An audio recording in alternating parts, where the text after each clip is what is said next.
1992. A massive explosion kills Italy's leading mafia prosecutor. It was an act of revenge, ordered by one of the most ruthless bosses in the history of the Italian mafia. Some called him the Short One. His enemies called him the Beast.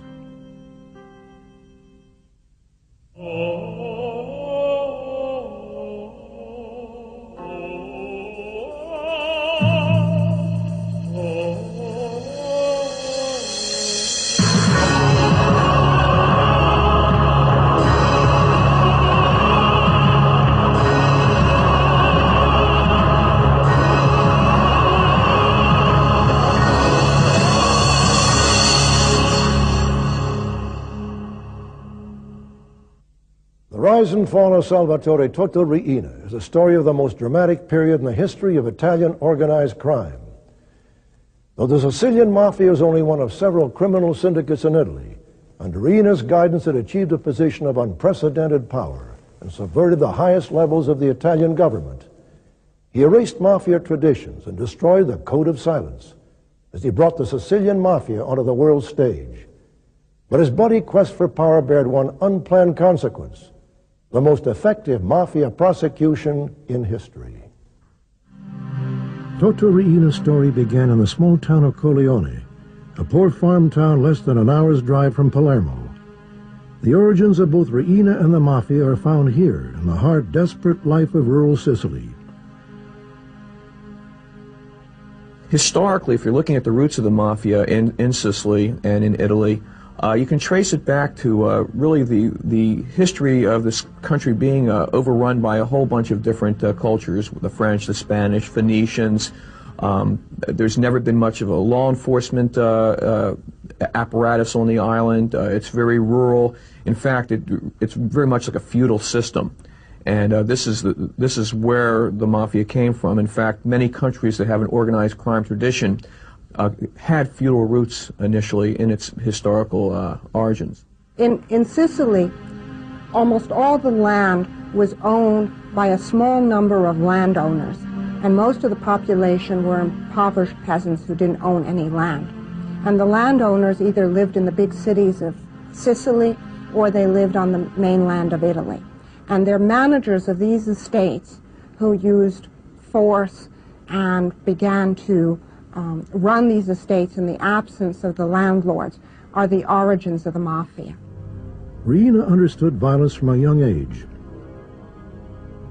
It has been reported that Riina's fate was sealed in 1945 at the age of 15. During an evening out with friends, he argued with another boy, settling the dispute by shooting him in the leg and leaving him to bleed to death. He spent the next several years in prison, and when he was freed he discovered that he had earned acceptance in a new future with the Corleonese Mafia in the emerging world of post-war Italy. His timing couldn't have been better. World War II. The invasion of Italy was underway, and Mussolini's fascist dictatorship was under siege. Mafia collaboration helped ease the Allied forces move through Sicily. Persecuted under Mussolini's regime, the Mafia prepared for a better future. When the Allied forces occupied Sicily, the Allies were particularly concerned to put people in power who could restore order, who were not associated with fascism and were not associated with communism.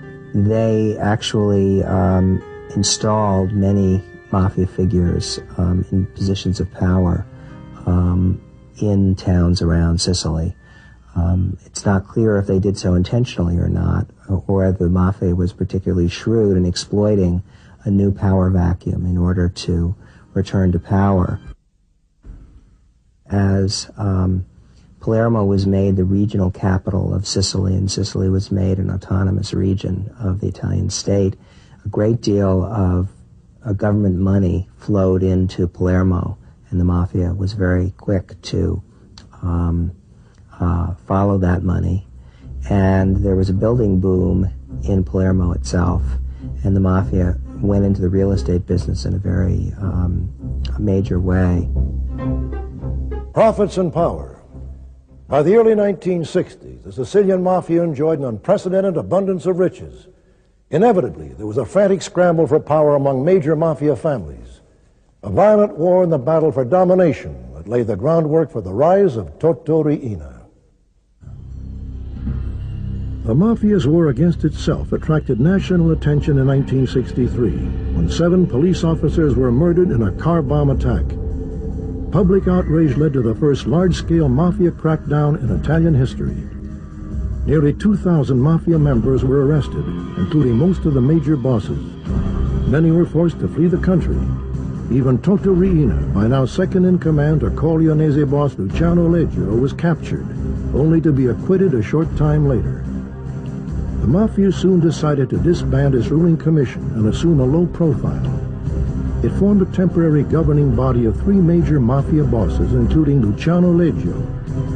In time, public attention shifted elsewhere, and with it the government's appetite for a continuing war against the Mafia. Slowly, the Sicilian Mafia began to rebuild. In prison for life and beset by health and legal problems, Luciano Leggio eventually granted his seat on the triumvirate to Totò Riina. Leggio had, I think, escaped from a medical clinic where he was in Rome, and then was arrested definitively in 1974 in a hideout in Milan, and has been in custody ever since. So gradually, although he never officially was stripped of his power, the day-to-day operation of the Corleonese Mafia was then taken over by Riina, and so gradually, with the passing of time, Riina became the effective head of the Corleonese Mafia. Though the Mafia officially frowned on narcotics trafficking, an unofficial network had developed to take advantage of the new market in the United States, the market for heroin. The authorities called it the Pizza Connection. Once again, Riina would find himself in an ideal position at a critical time. The Pizza Connection case came to light because of our relationship with the Italian law enforcement agencies and our determination that some of the people that we were identifying, along with DEA, as being involved in heroin traffic in the United States did not really belong to any of the American organized crime groups, but in fact could be traced back to the homeland, largely to Sicily and to southern Italy. And we started to develop this intelligence that they were not part of La Cosa Nostra, but were a separate entity functioning in the United States, and sometimes without even the sanction or approval of the American La Cosa Nostra. So we found it to be largely an independent element that had moved into the United States because of the very lucrative drug trade here and was operating here autonomously by and large.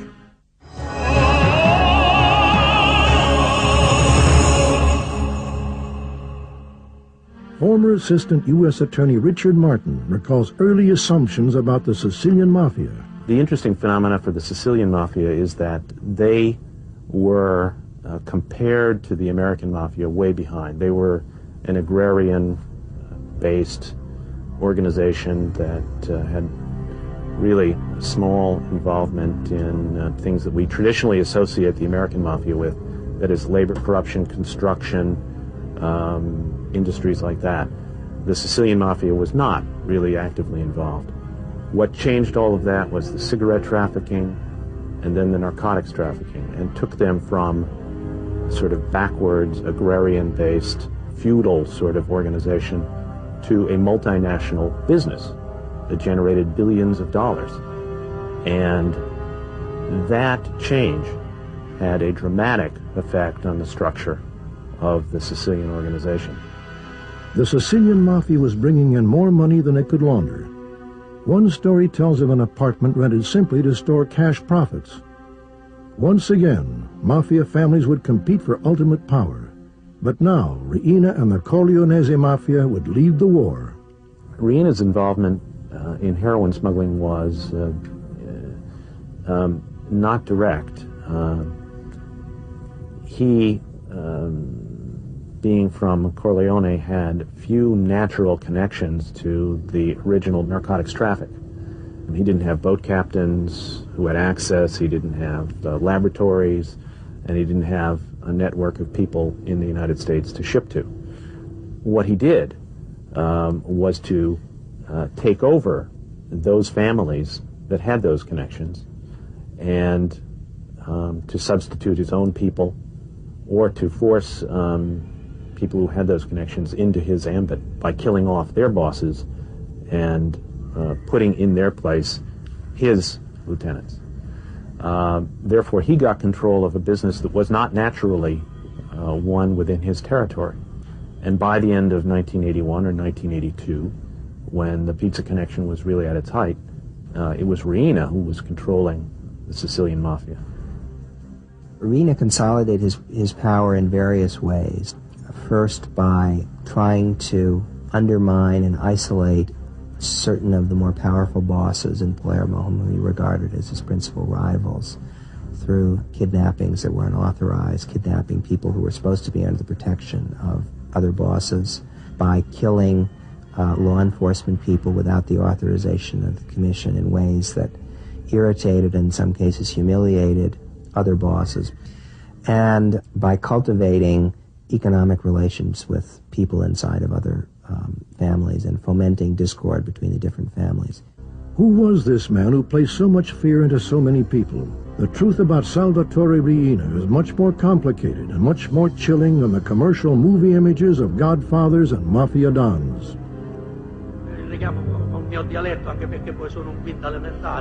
Riina does not speak Italian well, speaks no other languages to my knowledge, has really not traveled outside of Italy and Sicily, and made no effort to be involved in or interested in international matters other than narcotics trafficking. At the same time, he has an extraordinary memory. Remembers the names and places of everything that happens, and had a tremendous ability to put into operation a plan that allowed his people to go around, become involved in families and take them over. People say that he never forgot any slight or any favor, and would reward those who favored him and eliminate those who had slighted him. He's stocky and looks rough, as distinct from the people who he had eliminated on the commission, who had been able to circulate in legitimate society, present themselves as businessmen. And Riina never did that, never tried to do that. He is known, among his fellow mafiosi as an extremely tough, cruel man, a person not given to random violence, but a person who, of great suspicion and instinct and ability to, whose sort of fundamental instinct is to eliminate anyone who might be of danger to him. Inzerillo was one of the key members of the Sicilian Mafia, one of the commission members, and controlled a substantial amount of the narcotics. Inzerillo believed that by doing business with Riina, and by owing money to Riina, Riina would have an economic reason to keep him alive. Instead, Riina, at a meeting that was scheduled for a payment, killed Inzerillo, and thereafter killed all of his male family members, including one of his young sons, who at one time had said that he would have vengeance on Riina. Riina, along with one of his killers, took that boy and chopped off his arm, and while the boy was bleeding to death, told him that you will never use this arm to go after Riina. He then fed the arm to the pigs and killed the boy. That was the kind of message of violence that had a tremendous impact on the families in Palermo. And even though Riina's smaller in numbers and less well known, they were successful and took over the Mafia. Riina's rule went against all of the traditions of the Mafia. Killing children and women was only part of his strategy. turning family against family, making a travesty of loyalties within families, and trafficking narcotics further undermined the culture of solidarity and omertà, the code of silence that had protected the Mafia for so long. Though the origins of the Sicilian Mafia are lost in history, many historians suggest that the fierce blood ties that characterize the Mafia were forged through the many invasions Sicily suffered for hundreds of years. Secret societies formed to maintain a resistance and a measure of control over their homeland.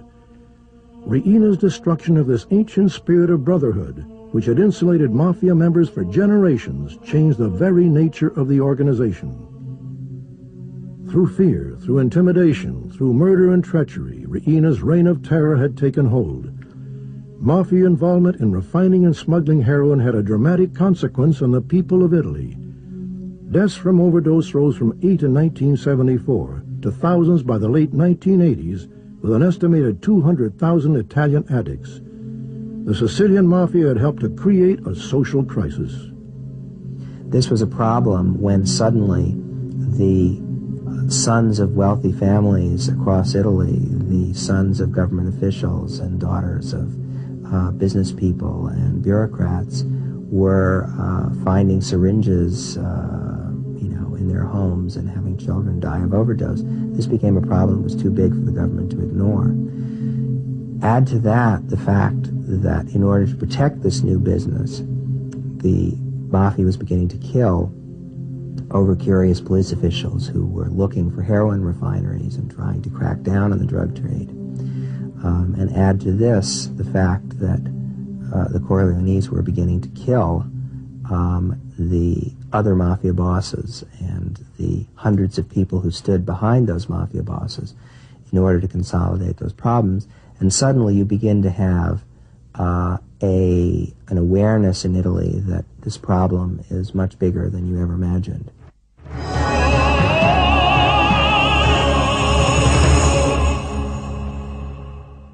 The government's first steps were tentative. The dangers both politically and physically made success uncertain.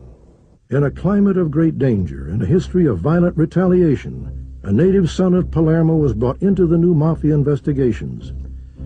Giovanni Falcone led a new kind of investigation that soon drew the attention of the Italian people, members of the Mafia, and Totò Riina himself.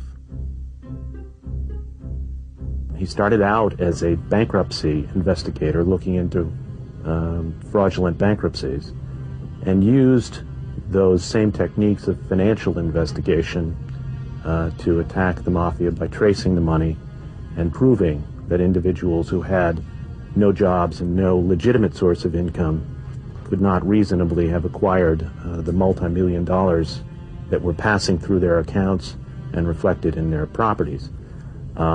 He was able to trace movements of narcotics that were seized, connect them to those people, show the bank transfers, and demonstrate that the Sicilian Mafia was actually in charge of traffic to the United States. Because at that time it was impossible to get members of the Sicilian Mafia to talk, the fact that the Mafia began to go into the heroin business meant that it had to deal with people outside of its organization who were much less reliable than people within the organization. So that, for example, they would have to corrupt, let's say, an airline employee who would agree to bring a bag from one country to another.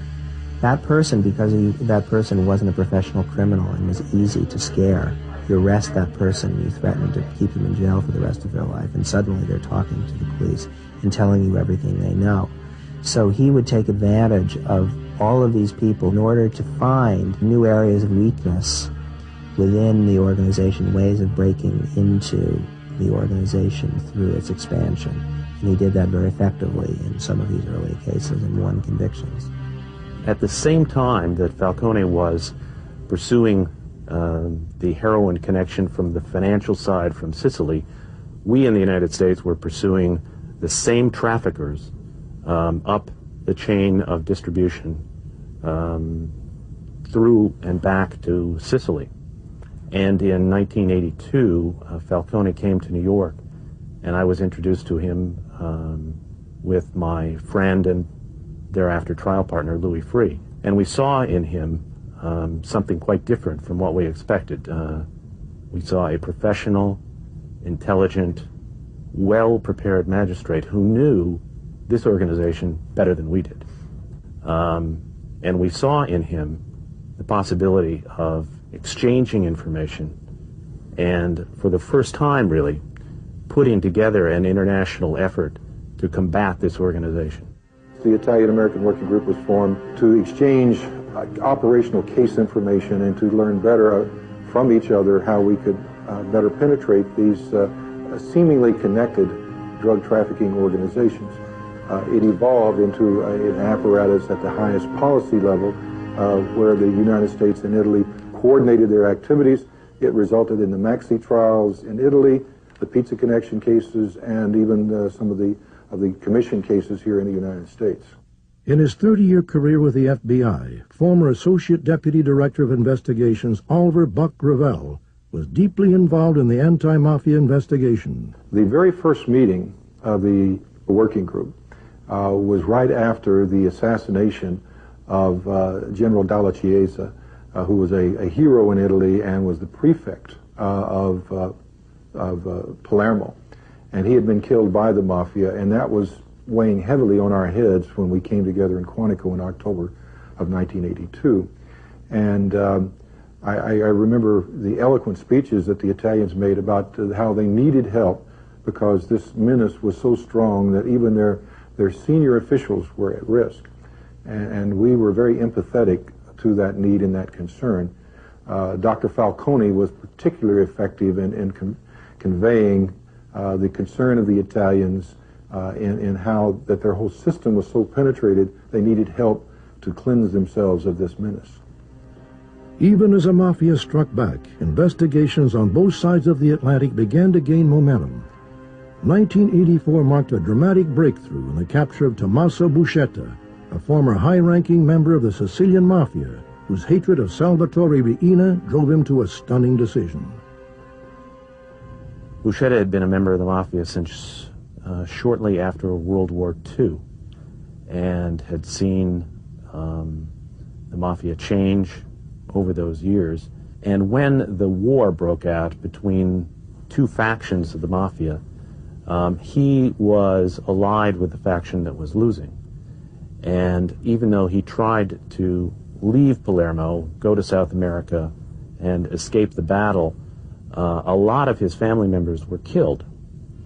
Therefore, when he was extradited back to Italy in 1984, he was fearful that more of his family members would be killed, and he decided that the Mafia had betrayed its own principles, and that the way that he could best protect his family and himself was to cooperate.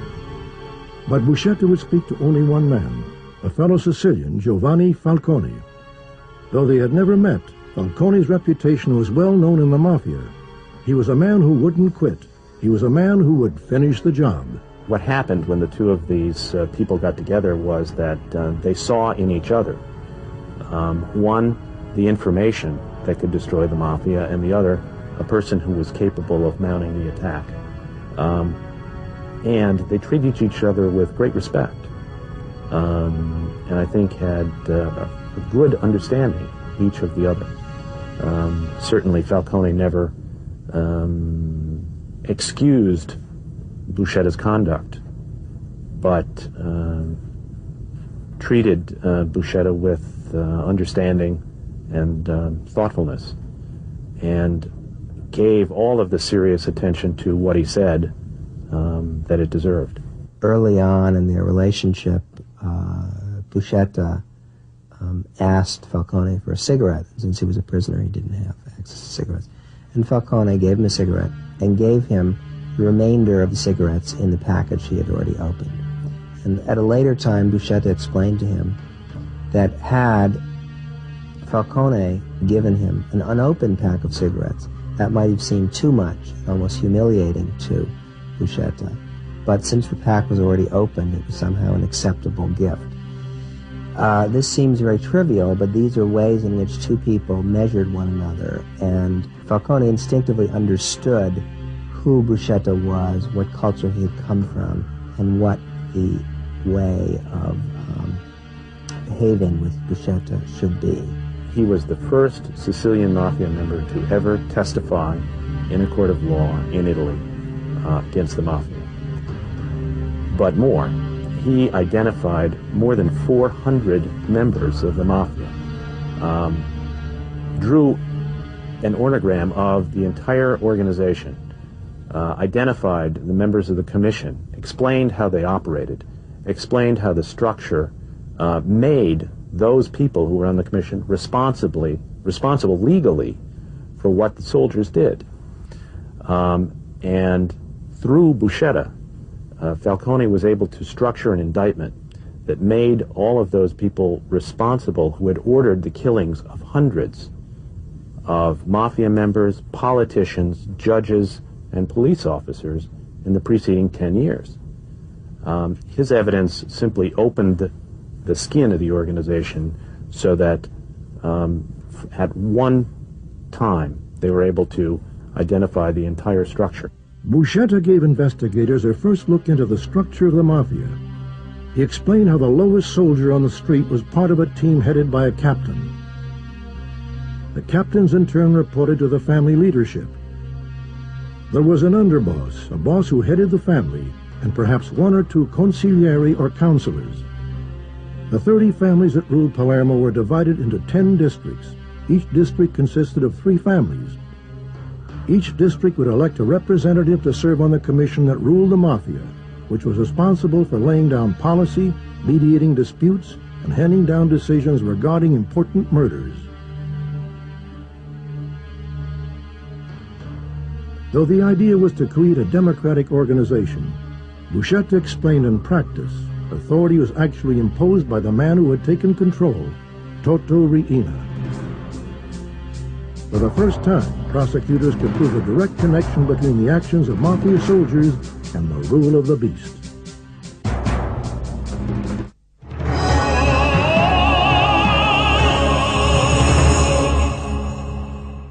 Buscetta's confessions drove a vast new crackdown on the Sicilian Mafia, leading to the arrest of hundreds of Mafia members. Some would follow his example and become government witnesses. Law enforcement's grasp tightened as Italy prepared for a trial of unprecedented proportions. Visiting Palermo at the time of the Maxi trial was looking at a city under siege.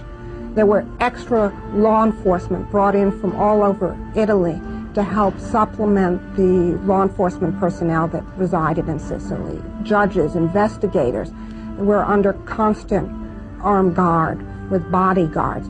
You could go and see the streets, could see a street where a judge lived because the whole street was closed off. But Salvatore Riina wasn't concerned. The government's efforts had been defeated before. He certainly would be defeated again. But what he didn't recognize is that what had happened during the period of time that Falcone was after the Mafia is that a great public support had developed behind doing something about the Mafia. People were fed up with what was going on. They were fed up with people like Riina. They had lost that sense of support that the Mafia had traditionally had, where the Mafia helps poor people and helps them solve problems and looks out for them, helps them in their times of need and so on. The Mafia was not being seen that way. The Mafia was being seen as a predatory organization, and that the only people being helped were those themselves and perhaps some of the highest level people in the Italian government. Government resources poured into Palermo as prosecutors prepared to undertake perhaps the largest trial in Italian history. A fortified stadium-like courthouse was built to protect participants. Tanks and army troops surrounded the perimeter. The prosecutor's office was provided with all the support it needed to make certain the trial would move. If planes were needed to take prosecutors from Palermo to Brussels, or from Palermo to Thailand, or Palermo to New York, the plane was there. These people now had 24-hour security around them. There was a helicopter that was surveying the streets of Palermo on the routes that Falcone would travel to and from his home. There was a sense that these people were too well protected to be assassinated, and therefore all of this created the atmosphere that encouraged people to talk, and that allowed these people to work undisturbed and be able to bring the trial off. They had cages built for the defendants, they had glass booths, they had hundreds of guards. It was just a tremendously secure situation to try these Mafia members. And the Mafia members throughout the trial would spit at the authorities and yell obscenities, and in one case one of them actually stapled his lips together to show he would not break the code of omerta, the code of silence. But it was a tremendously successful government attack on organized crime, and much of it was because of Thomas Buscetta. A lot of the information that came out of this also linked government and industrial figures in Italy to the Mafia, so it was a turning point. The 1987 Maxi trial would prove to be a major victory. Of the 450 defendants, over 300 were convicted. Riina, though a fugitive since shortly after being freed from prison in 1969, was convicted in absentia and shared the sentence of many leading Mafia bosses, life in prison. What had seemed impossible only a few short years before was now a reality. Assured that appeals would be heard by parties favorable to the Sicilian Mafia, Salvatore Riina remained confident. Some convictions were overturned, and Buscetta's assertion of a ruling commission was brought into doubt. Riina, meanwhile, continued to live freely, seemingly beyond the reach of law enforcement. What happened after the Maxi trial is very strange and very indicative of the way things went in Italy at that time. The trial ended in this great victory, and yet the head of the investigative office of Palermo decided to retire after the trial and was assured by government sources that Giovanni Falcone would replace him as head of the office, guaranteeing continuity in the Mafia investigations. Instead, an elderly magistrate on the verge of retirement with no experience in Mafia trials was made the head of this office, and Falcone was rejected for the position. And so here finally Italy finds a group of prosecutors who are willing and able and successful in prosecuting the Mafia. And instead of being rewarded with positions of greater responsibility, more resources to continue what they're doing, they are denigrated publicly, actually put under investigation for completely frivolous and meaningless charges, and their life is made almost impossible, so that the investigations under this new and very ill-prepared chief of staff come to a virtual halt. Falcone was frustrated. Though his work had been hailed during the Maxi trial, now it seemed that the lessons of the 1960s had been forgotten. Riina and the Mafia had nothing to fear from the government, and certainly nothing to fear from Falcone. When it was learned that Falcone had been invited to work in Rome with a new Minister of Justice, his removal from Palermo was seen as proof of his ultimate failure. In Rome, however, Falcone would prove even more dangerous to the Mafia than ever before. He began to plan an even wider assault against the Mafia, and when the Italian Supreme Court declined to reverse a Maxi trial conviction, sealing the fate of hundreds of jailed mafiosi, it was Riina's strategy, not Falcone's, that had failed. Mafia members were furious and became like a kind of wounded beast after the convictions. They were furious at their friends in power whom they felt had let them down. And they were determined to make them pay. Riina began his new campaign of violence with the murder of Salvatore Lima in March 1992. The most powerful politician in Sicily, and one of the Mafia's closest friends in government. It was Riina's warning to the Christian Democratic Party, whose policy of peaceful coexistence with the Mafia was now politically unworkable. They had refused to protect the Mafia at the time of its most important trial.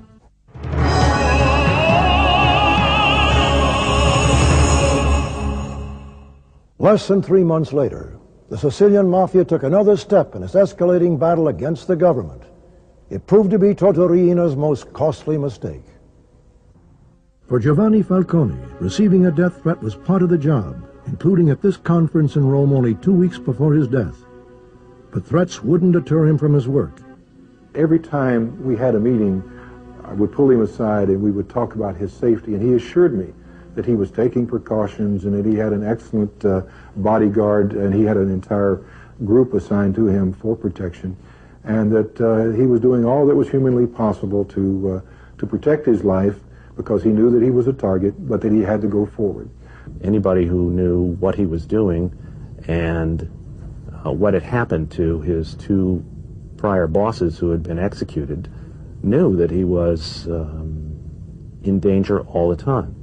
He was protected by bodyguards and bulletproof cars, lived in an apartment that was really more like a bunker.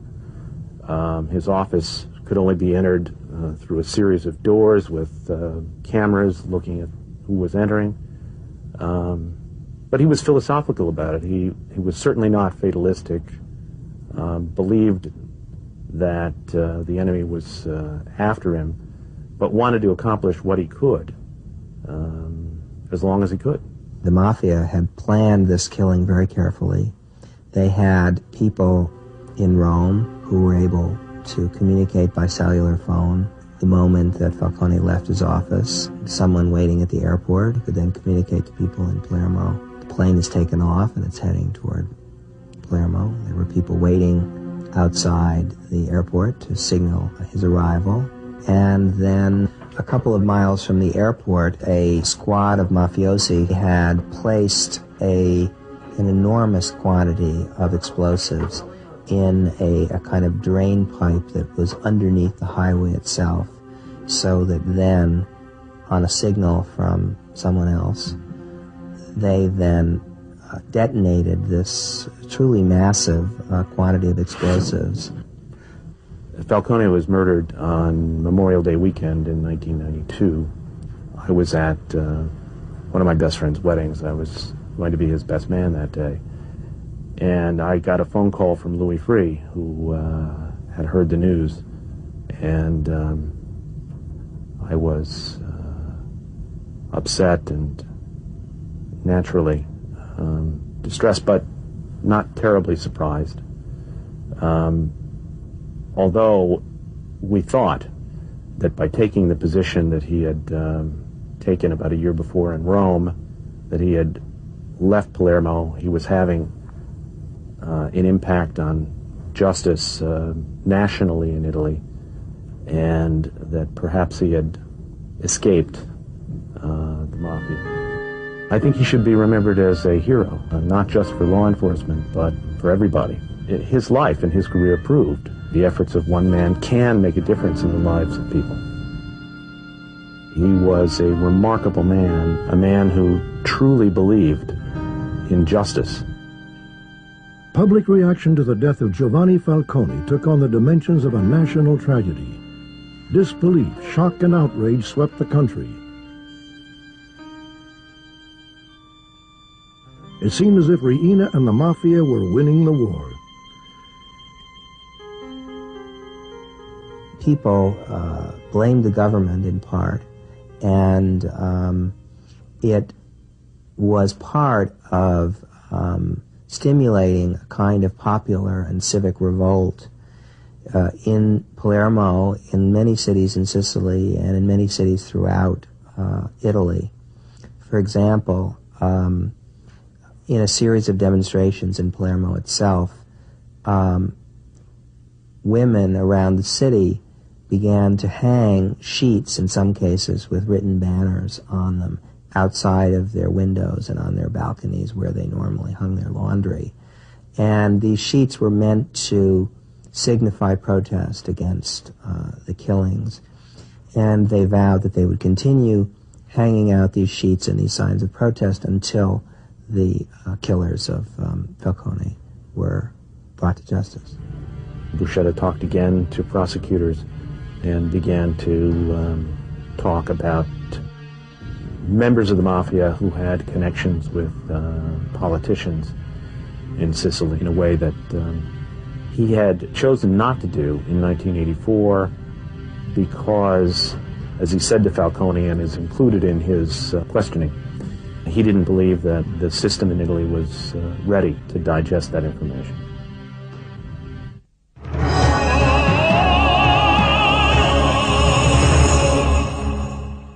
Buscetta's new revelations were astounding, reaching through Parliament and implicating the office of seven-term Prime Minister Andreotti. To continue Falcone's work, another legendary Mafia prosecutor was appointed as his replacement. A childhood friend who had worked with Falcone through years of investigating the Mafia, Paola Borsellino, shared both Falcone's determination to win the struggle and the fierce support of the Italian people. But 2 months later, as Borsellino arrived outside his mother's home, another explosion rocked Palermo. A stunned Italy watched yet another funeral, and a sense of even greater outrage took hold. Government officials who attended the funeral of Borsellino's bodyguards were assaulted by furious crowds.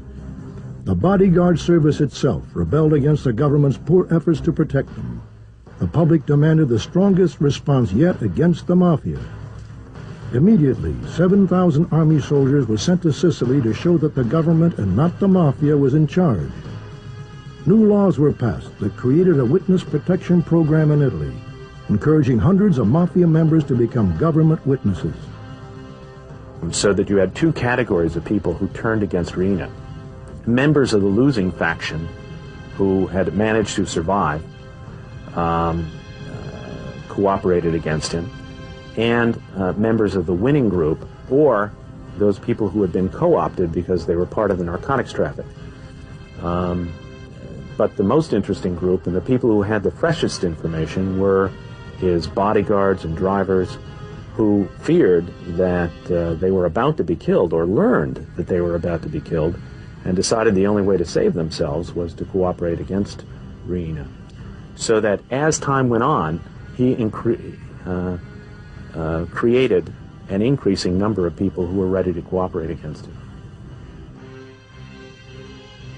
Finally, on January 15, 1993, with little fanfare and no resistance, police arrested Salvatore Totò Riina as he drove unarmed through the streets of Palermo.